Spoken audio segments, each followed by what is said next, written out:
Supreme court తీర్పు వెలువడ్డ 5-10 నిమిషాల్లోనే తెలంగాణ రాష్ట్ర ముఖ్యమంత్రి గౌరవ రేవంత్ రెడ్డి గారు నిండు శాసనసభలో స్పందించిండు, స్వాగతించిండు. అంటే భారతదేశంలో అందరికంటే ముందు స్వాగతించి సమర్థించి వర్గీకరణ అమలు చేస్తున్న ముఖ్యమంత్రి రేవంత్ రెడ్డి గారు. ఓకే, అందరూ స్వాగతించినట్టుగానే స్వాగతించలే, అందరూ సమర్థించినట్టుగానే సమర్థించలే. షెడ్యూల్ కులాల వర్గీకరణ భారతదేశంలో అందరికంటే ముందు తెలంగాణ రాష్ట్రంలో అమలు చేస్తామని చెప్పాడు. అది సంతోషం, రెట్టింపైంది. ఆంధ్రప్రదేశ్ ప్రభుత్వం స్వాగతించింది, అది వేరు. కర్ణాటక స్వాగతించింది తీర్పును, మహారాష్ట్రలో కూడా స్వాగతించారు, తమిళనాడు ప్రభుత్వం స్వాగతించింది, పంజాబ్ ఈ కేసులో ఇన్వాల్వ్ అయింది కాబట్టి స్వాగతించారు, హర్యానా కూడా స్వాగతించి చాలా రాష్ట్రాల్లో వర్గీకరణను సమర్థిస్తూ ప్రభుత్వాలు స్పందించినాయి, ముఖ్యమంత్రి స్పందించారు.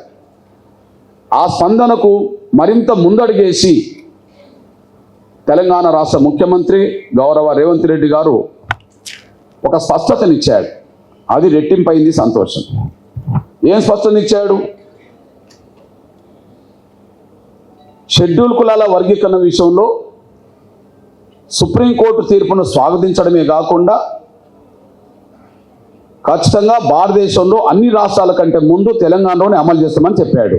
ఇది తెలంగాణలో ఉండబడే నిరుద్యోగులకు, విద్యార్థులకు రేపో మాపో అమలు జరగబోతుంది అనే పరిస్థితికి వచ్చేసింది.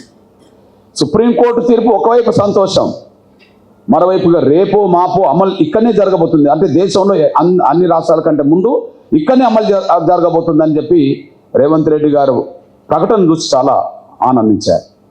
ఆనందం రెట్టింపు అయిపోయింది. దానికి తోడు ఇంకొక ప్రకటన చేశాడు. గతంలో వచ్చిన నోటిఫికేషన్లు కూడా ఎస్సీ వర్గీకరణ అమలు చేసే ఉద్యోగాలు భర్తీ చేస్తామని చెప్పడం జరిగింది. గతంలో వచ్చిన నోటిఫికేషన్లు అంటే అర్థమైంది. ఓకే, రేపు ఒక చట్టం వచ్చింది అనుకుందాం, ప్లీజ్ బాబు, రేపు 2025 ఫిబ్రవరిలో ఒక చట్టం వచ్చింది అనుకుందాం.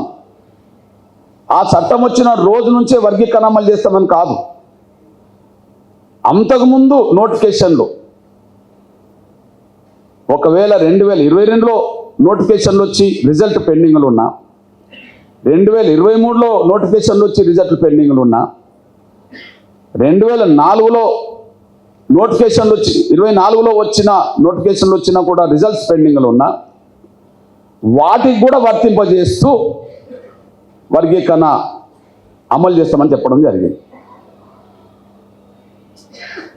అంటే ఇంకా సంతోషం కదా. నోటిఫికేషన్లు వచ్చినాయి, పరీక్షలు రాసినాం, ఇంకా రిజల్ట్ రాలేదు, కాబట్టి రిజల్ట్ రాకముందే వర్గీకరణ సుప్రీంకోర్టు తీర్పు వచ్చింది కాబట్టి ఆ నోటిఫికేషన్ కూడా వర్గీకరణ వర్తింపజేస్తా ఉన్నాడు కాబట్టి అని చెప్పి మాదిగా అండ్ వర్గీకరణ కోరే దళిత కులాల్లో నిరుద్యోగుల్లో చాలా సంతోషం వచ్చేసింది. వాస్తవానికి 2000 చట్టం గౌరవ చంద్రబాబు నాయుడు గారు తీసుకొచ్చిన చట్టం ఏదైతే ఉన్నదో ఆ చట్టంలో 4వ పాయింట్ కూడా అదే ఉన్నది. ఆ చట్టంలో 4వ అంశం కూడా అదే ఉన్నది. ఇప్పుడు 2000 సంవత్సరంలో చట్టం వచ్చింది, గౌరవ చంద్రబాబు నాయుడు గారు తీసుకొచ్చారు. కానీ 99లో ఇచ్చిన నోటిఫికేషన్లు కూడా చట్టం వర్తింపజేశారు. 98లో వచ్చిన నోటిఫికేషన్లు కూడా ఆ చట్టం వర్తింపజేశారు. కాబట్టి రద్దయిన చట్టంలో అదే ఉన్నది, ఆ చట్టమే పునరుద్ధరించబడ్డది సుప్రీంకోర్టు తీర్పుతో. రేవంత్ రెడ్డి గారు అన్నది కూడా గదే. కాబట్టి అంతకుముందు నోటిఫికేషన్లకు సంబంధించిన విషయంకి వచ్చినప్పటికీ ఎగ్జాంపుల్ టీచర్ పోస్టులు అనుకుందాం. అంతకుముందు వచ్చిన నోటిఫికేషన్లు పరీక్షలు రాసిండ్రు, ఫలితం ప్రకటించలేదు కదా. కాబట్టి ఆటోమేటిక్గా వర్గీకరణ అమలు చేస్తారు, ఇక టీచర్ పోస్టులు కూడా మనకు వస్తాయని అనుకోవడం జరిగింది. అవసరం అనుకుంటే దానికి ఆర్డినెన్స్ తీసుకొస్తామని చెప్పడం జరిగింది. అందువల్ల భారతదేశంలో రాష్ట్ర ప్రభుత్వాలు స్పందించిన తీరు ఒక రకంగా స్వాగతించిన రాష్ట్రాలు ఉన్నాయి. కానీ స్వాగతించడమే కాకుండా అందరికంటే ముందు అమలు చేస్తామన్నారు. గత నోటిఫికేషన్ కూడా వర్గీకరణ వర్తింపజేస్తామని చెప్పడం జరిగింది. దానికి ఆర్డినెన్స్ తీసుకొస్తామని చెప్పడం జరిగింది. సరే, ఆర్డినెన్స్ తీసుకురాలేదు. పోనీ వెంటనే ఆర్డినెన్స్ తీసుకొస్తే మళ్ళీ భవిష్యత్తులో ఏదైనా లీగల్ సమస్యలు ఎదురవుతాయని చెప్పి గవర్నమెంట్ అనుకుంటే, ఒకవేళ కమిటీ వేసింది అనుకుంటే కమిటీని స్వాగతించాం. కమిటీ కూడా ఫైనల్ కాదు, ఒక మళ్ళీ లీగల్గా ఎలాంటి అడ్డంకులు చిక్కులు భవిష్యత్తులో రావద్దని మళ్ళీ అనుకుంటే మళ్ళీ రిటైర్డ్ జడ్జితో వేసిన కమిషన్ కూడా స్వాగతించారు. అంటే గత నోటిఫికేషన్లు కూడా వర్తింపజేస్తామనేది ఉన్నది కాబట్టి ఇక కమిషన్ నివేదిక వచ్చిన తర్వాత ఆటోమేటిక్గా అత నోటిఫికేషన్లకు అనుగుణంగానే కూడా వర్గీకరణ చట్టం వస్తుంది కదా అని భావించుకున్నాం. కానీ ఇక్కడనే ఎస్సీ వర్గీకరణ వ్యతిరేక శక్తులు తమ పలుకుబడిని ప్రయోగించారు. ఎస్సీ వర్గీకరణ వ్యతిరేకించే శక్తులు తమ పలుకుబడిని ప్రయోగించారు. మొదటిది మాట్లాడుతూ ఒక తమ్ముడు అన్నారు, విటలే అనుకుంటా, రేవంత్ రెడ్డి గారు ప్రకటన చేసే సమయానికి చాలా స్పీడ్గా ముందుకెళ్తాడని భావించాం. కానీ ఆ స్పీడ్ వెంటనే తగ్గింది. ఆ స్పీడ్ తగ్గడం ఒక అంశం అవుతే నెలకో 2 నెలలకో లేట్ అయినా కూడా గత నోటిఫికేషన్లు వర్తింపజేసే విధంగా వర్గీకరణ జరిగితే పెద్ద సమస్య కూడా కాదు. ఒక నెల 2 నెలలకు సమస్య కాదు, 30 ఏళ్ళు ఆగిన వాళ్ళం. కానీ స్పీడ్ తగ్గడానికి కారణం వాళ్ళ ఒత్తిడే. గతంలో ఇచ్చిన నోటిఫికేషన్లకు వర్తింపజేయకుండా ఉద్యోగాలు భర్తీ చేయడం కూడా వాళ్ళ ఒత్తిడే. ఇది దేశంలో ముఖ్యంగా తెలంగాణ రాష్ట్రంలో మనం ఎదుర్కొన్న ప్రధాన సమస్య. ఈ విషయాన్ని మనం మర్చిపోద్దని సరే నేను కోరుతున్నాను. కాబట్టి గత నోటిఫికేషన్లకు వర్తింపజేయకుండానే ఉద్యోగాలు భర్తీ చేస్తున్నప్పుడు, మరింత జాప్యం జరిగే పద్ధతిలో వీళ్ళు వ్యవహరిస్తున్నప్పుడు మనం ఇంకా మౌనంగా ఉంటే నష్టపోయేది మనమే కదా. అంతేకాకుండా ఆ 2 అంశాలతో పాటు సాధ్యమైనంత మేరకు వర్గీకరణ అంశాన్ని మరింత చిక్కుల్లోకి నెట్టాలి. ఏ చిన్న పాయింట్ దొరికినా ఆ పాయింట్ను ఆసరా చేసుకొని దీన్ని వివాదాస్పదం చేయాలి. అవసరం అనుకుంటే ఇక్కడ కూడా ఏదైనా లీగల్ చిక్కులు వచ్చే విధంగా కూడా చేయాలి అని చెప్పి మరో కుట్ర కూడా వాళ్ళు తెరలేపారు. ఒక్క మాటలు చెప్పాలంటే ముందు స్పీడ్ తగ్గించడం చేశారు. 2 వర్గీకరణ లేకుండానే ఉద్యోగాలు భర్తీ చేసే ఒత్తిడి పెట్టి వాళ్ళు ముందుకు తీసుకెళ్లారు. ఇక 3వది అసలు వర్గీకరణ అమలు జరగకుండా ఎట్లా చేయాలని చెప్పి కుట్రలు చేస్తున్నారు. సుప్రీంకోర్టు తీర్పు వచ్చినా కూడా ఒకవేళ కమిషన్ స్టడీ చేస్తున్న ఈ సమయంలో కూడా దీన్ని మరింత జాప్యం చేసి లేదా చిక్కులకు నెట్టేసి ఒక ప్రయత్నం కూడా చేస్తున్నారు. అందుకు అనుగుణంగానే హైకోర్టులో కూడా మళ్ళీ కేసులు వేశారు. అసలు కమిషన్ వేసే అధికారం ఎక్కడిది, కమిటీ వేసే అధికారం రాష్ట్రానికి ఎక్కడిది అనే పద్ధతిలో మళ్ళీ హైకోర్టులోకి వెళ్ళారు. అది ఆంధ్రప్రదేశ్లో వెళ్ళారు, ఇక్కడ కూడా వెళ్ళారు. అంటే వర్గీకరణ వ్యతిరేక శక్తులకు ముందు వెంటనే పలుకుబడి జాప్యం జరగడానికి ఉపయోగపడ్డది. సాక్ష్యం నిజంగా అందరికంటే ముందే అమలు చేస్తామన్న రేవంత్ రెడ్డి గారు తమ్ముడు మల్లేశం, ప్రొఫెసర్ మల్లేశం చెప్పినట్టుగా తమ్ముడు కాసిం, నాతో పాటు మన మంత్రి గౌరవ దామోదర నరసింహతో పాటు మన ఎమ్మెల్యేలు, అదే సమయంలో మాజీ మంత్రివర్యులు మన మోత్పల్లి నరసింహ అందరం కలిసి వెళ్ళాం. వెళ్ళినప్పుడు మాతో మాట్లాడిన మాటలు అంతకుముందు ఆయన మాట్లాడిన దానికి అనుగుణంగానే ఉన్నాయి. శాసనసభలో ఏ మాటలు మాట్లాడిండ్రో ఆ మాటలు కార్యరూపం దాల్చడం మీదనే దృష్టి పెట్టినట్టుగానే ఉన్నాయి.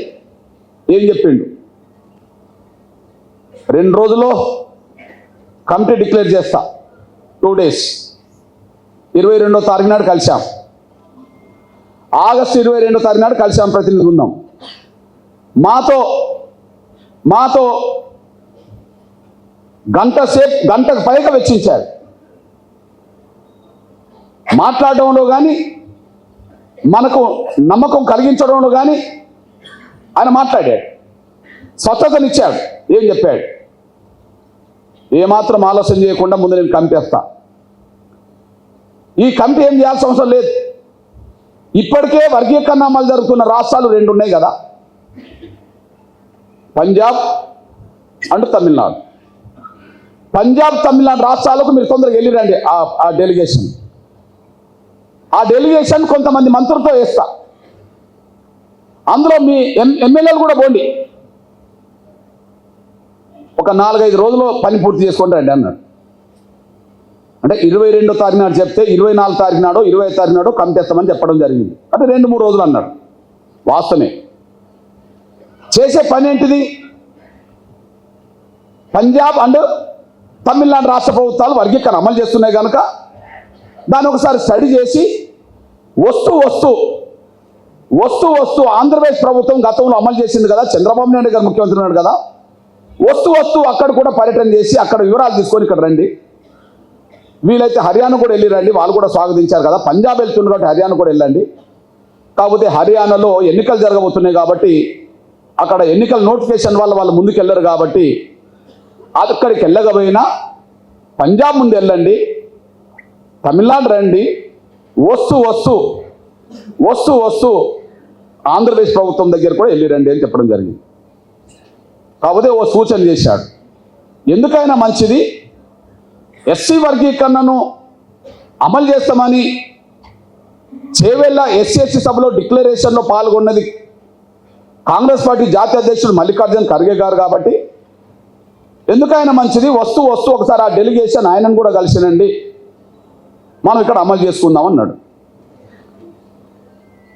మొత్తం టైం ఎంత ఇచ్చిండు? టోటల్గా వారం రోజుల పని. అక్కడి నుండి దామన్న ఇంటికి వచ్చాం. దామన్న ఇంటికి వచ్చినాక ఆ సంతోషంలో వస్తే ముందు ఇంకో మాట కూడా చెప్పాడు. మీరు అందరు వెళ్ళడానికి ఎవరి టిక్కెట్లు వాళ్ళు తీసుకోవడం అనవసరం, మీరు ఎంతమంది వెళ్ళినా స్పెషల్ ఫ్లైట్ ఇస్తాను, ఆ ఫ్లైట్లో తిరిగి రండి అని చెప్పడం జరిగింది. మలేషియా అన్నడా లేదా? స్పెషల్ ఫ్లైట్ ఇస్తాను, అది వేసుకొని తిరిగి రండి అని చెప్పడం జరిగింది. ఏదో ఆయన మనల్ని నమ్మించడానికి అన్నాడని నేను అనుకోను. ఆయన ఉద్దేశం నిజాయితీగానే ఉన్నదని అనుకుందాం. దానికి ఒక చిన్న కారణం ఉన్నది. గౌరవ్ రేవంత్ రెడ్డి గారు తెలంగాణ రాష్ట్రంలో ఉమ్మడి మహబూబ్నగర్ జిల్లాకు సంబంధించిన వ్యక్తి. తెలంగాణలో మొత్తం ఆంధ్ర వైపు పోతే ఇటువైపు వస్తే టోటల్ ఆంధ్రప్రదేశ్లో మాదిగలు అత్యంత ఎక్కువ ఉన్న జిల్లా అనంతపురం జిల్లా. తెలంగాణ రాష్ట్రంలో మాదిగలు అత్యధిక జనసంఖ్యలో ఉన్న జిల్లా ఉమ్మడి మహబూబ్నగర్ జిల్లా. మినిమం 85% ఉంటుంది, 80% అయితే తగ్గదు. మిగిలిన అక్కడ 60-70 ఇట్లా ఉంటుంది. కాబట్టి ఉమ్మడి మహబూబ్నగర్ జిల్లా నుండి వచ్చిన వ్యక్తి, అత్యధికంగా మాదిగలు ఎక్కువ ఉన్న జిల్లా నుండి వచ్చిన వ్యక్తి. ఆయన అంతకుముందు చెప్పిన ఒక విషయం ఉన్నది. చెప్పినప్పుడు నేను మాదిగల మద్దతుతోటే నేను జడ్పీటీసీని. నరేష్ సౌలు, నేను మాదిగల మద్దతుతోనే జడ్పీటీసీని అయ్యాను, నేను మాదిగల మద్దతుతోనే ఎమ్మెల్సీని అయ్యాను, నేను మాదిగల మద్దతుతోనే ఎమ్మెల్యేని గెలిచాను, నేను మాదిగల మద్దతుతోనే ఎంపీగా గెలిచాను. ఈరోజు మీ ముందు మాట్లాడే సమయానికి నేను ఈ స్థాయిలో ఎదిగిందంటే నా సొంత కులం నా ఎంబడున్నదో లేదని చెప్పలేను, కానీ మాదిగల నిండు ఆశీర్వాదం నాకు ఉండడం వల్ల ఈ స్థాయికి వచ్చిందని ఆయన చెప్పడం జరిగింది. ఉమ్మడి మహబూబ్నగర్ జిల్లా నుండి వచ్చిన వ్యక్తి, మాదిగల మద్దతుతో వచ్చిన వ్యక్తి, తను చెప్పిన దాని ప్రకారమే. మూడోది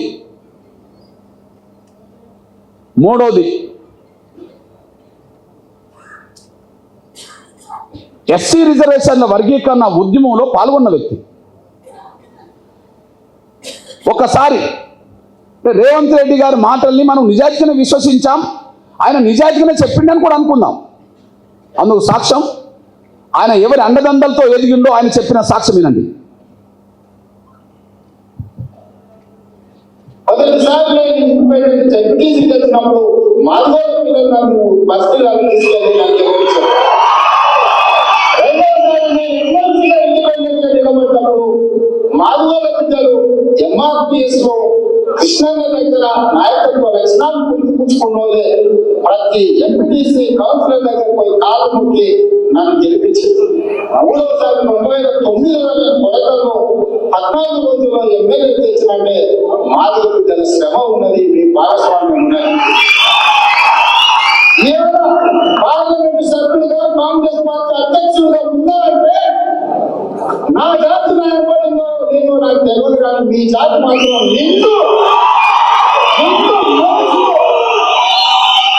నిండు మనసుతో నాకు అండగా నిలబడ్డారు. ఇవాళ రేవంత్ రెడ్డిగా పిసిసి అధ్యక్షుడిగా పార్లమెంట్ సభ్యులుగా ఈ చట్టసభలకు వచ్చిన అంటే నిండు మనసులో మాకు ఆశీర్వాదం ఉంది. కాబట్టి నేను ఇవాళ ఇక్కడ నిల్చొని ఒక పార్టీ అధ్యక్షుడిగా మీతో మాట్లాడుతూ నాకు గౌరవం దక్కిందంటే మీ జాతి వల్ల నాకు గౌరవం దక్కింది. ఇది చాలు. తను అతిపెద్ద జనసంఖ్య గల మాదిగలు ఉన్న జిల్లాలో నుండి వచ్చి మాదిగల అండదండలతో ఆ స్థాయికి ఎదిగిందని చెప్పి తను చెప్పాడు. ఖచ్చితంగా ఆయన నిజాయితీని మనం శంకించలేము. ఆ మాటల్లో ఉన్న నిజాయితీ ఉన్నది అనుకుంటాం. మూడోది, ఆయన ఎస్సీ వర్గీకరణ ఉద్యమం జరిగిన రోజుల్లో జడ్పీటీస్గా ఉన్న సమయంలో మనోళ్ళకు అండదండలు అందించిండు, కార్యక్రమంలో పాల్గొన్నాడు. ఎమ్మెల్సీగా తన అండదండలు అందించిండు, ఆయా సందర్భంలో ఉద్యమాల్లో పాల్గొన్నాడు. ఎమ్మెల్యేగా మన పిల్లలకు అండదండలు ఉన్నాడు, ఉద్యమంలో పాల్గొన్నాడు. ఎంపీగా మన ఉద్యమంలో పాల్గొన్నాడు, మన ఉద్యమానికి అండగా నిలబడ్డాడు.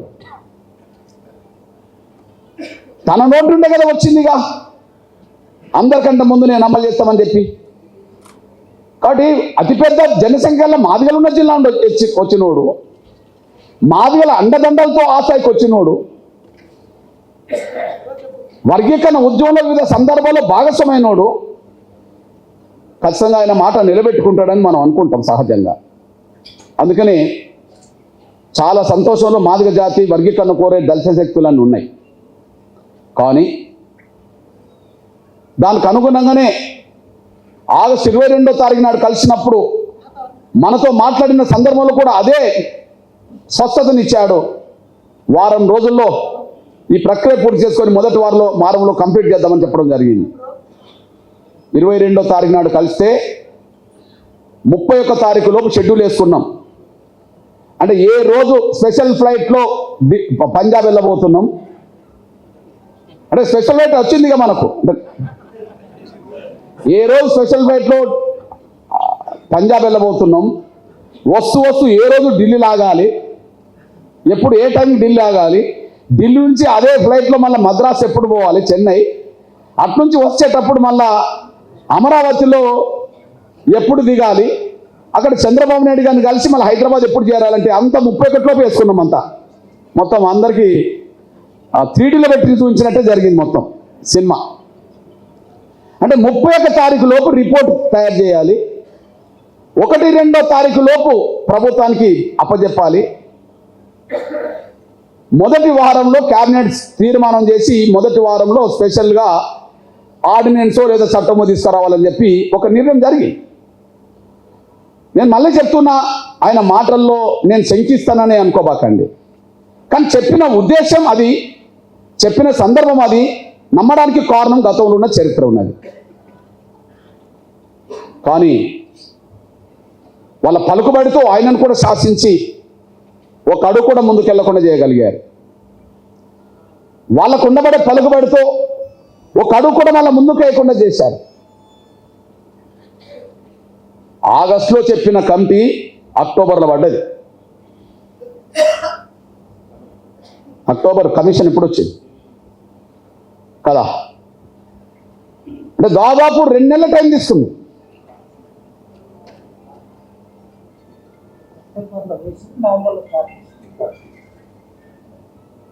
ఓకే, కమిటీ వేసిన ఉత్తమ్ కుమార్ రెడ్డి గారి నాయకత్వంలో కమిటీ వేసిన మళ్ళా కొత్తలోనే మళ్ళీ కమిషన్ ఎత్తమనే అభిప్రాయం కూడా వచ్చేసింది. అంతిమంగా కమిషన్ వేసింది అక్టోబర్లో అవుతే ఛార్జ్ తీసుకున్నది అంటే ఆగస్టు పోయింది, సెప్టెంబర్ పోయింది, అక్టోబర్ పోయింది, నవంబర్కి వచ్చేసింది. అంటే ఒక వారం 10 రోజుల ప్రక్రియ అనుకున్న దాన్ని 4 నెలలు తీసుకురావడం వాళ్ళు తీసుకొచ్చే ఒత్తిడిలో భాగమే. దానికి సాక్ష్యం మీ దృష్టికి తీసుకొస్తున్నాను నేను. ఎప్పుడైతే మనకు స్పష్టతనిచ్చాడో రేవంత్ రెడ్డి గారు, వీళ్ళకు పలుకుబడి కాంగ్రెస్ పార్టీ జాతీయ స్థాయిలో ఉన్నది కదా, మల్లికార్జున్ ఖర్గే గారు కలిశారు. ఇక్కడ 2 పాత్రలు పోషిస్తున్నాయి. వెంకటస్వామి గారి కొడుకులో మనమలోమో బహిరంగంగా కనిపిస్తున్నారు రోడ్డు మీద, కానీ మల్లు బట్టి విక్రమార్క, మల్లు రవి ఇంటర్నల్ పోయి అక్కడ కలిసి వస్తున్నారు. మీరు చూడండి, ఎప్పుడన్నా రేవంత్ రెడ్డి గారు వెళ్ళినప్పుడల్లా సాధ్యమైనంత మేరకు పక్కనే బట్టి విక్రమార్క ఉంటాడు. అంటే ఏం మాట్లాడతాడో ఏమో అని చెప్పి. కానీ బట్టి వెళ్ళినప్పుడు మాత్రం, అధ్యక్షుని కలిసినప్పుడు మాత్రం రేవంత్ రెడ్డి గారు ఉంటలేడు. మల్లికార్జున్ ఖర్గే గారిని కలిసినప్పుడు, రాహుల్ గాంధీ గారిని కలిసినప్పుడు, ముఖ్యమంత్రి కలిసినప్పుడు చాలా సందర్భాలు మీరు గమనిస్తే ఇద్దరు కలిసి వస్తాను ఎక్కడన్నా. కానీ మల్లు బట్టి విక్రమార్క కలిసినప్పుడు, మల్లు రవి కలిసినప్పుడు మాత్రం ఒకరే కలిసి వస్తాను, ఎవరికి వాళ్ళు. ఇక్కడ ముఖ్యమంత్రి ఉండట్లేదు. ఆ కలిసిన తర్వాత ఒక ప్రకటన వచ్చేసింది. మల్లికార్జున్ ఖర్గే గారు చెప్పకుండా, ఆయన నోటి నుంచి రాకుండా కేసీ వేణుగోపాల్ ఓ ప్రకటన చేశాడు. ఎస్సీ రిజర్వేషన్ల వర్గీకరణ విషయంలో కాంగ్రెస్ ప్రభుత్వాలు తొందరపడకూడదు, కాంగ్రెస్ జాతీయ అధిష్టానం ఒక నిర్ణయం తీసుకునేంత వరకు ఎవరు ముందుకెళ్ళొద్దు. ఇది తెలంగాణ ముఖ్యమంత్రి రేవంత్ రెడ్డి గారు కూడా ఈ మాట వర్తిస్తుందని చెప్పడం జరిగింది. తెలంగాణ ముఖ్యమంత్రి రేవంత్ రెడ్డి గారు కూడా ఈ మాట వర్తిస్తుందని ఎందుకు అనాలి? అంటే అందరికంటే ముందు ఇక్కడ అమలు చేస్తామని ఆయన అన్నాడు కాబట్టి, అమలు జరగకుండా కొంత ఆపండి అని చెప్పి వీళ్ళు పోయి చెప్పారు కాబట్టి, కాంగ్రెస్ పార్టీ జాతీయ అధిష్టానం నిర్ణయం తీసుకునేంత వరకు ఎవరు ముందడిగేయద్దు, ఇది రేవంత్ రెడ్డి కూడా వర్తిదని చెప్పించడం జరిగింది. స్పీడ్ తగ్గింది. ఇక వారం రోజుల్లో కంప్లీట్ చేయాల్సిన కమిటీ కమిషన్ చేయాల్సిన పని ఇవాళ 4 నెలలు గడిచిపోయింది.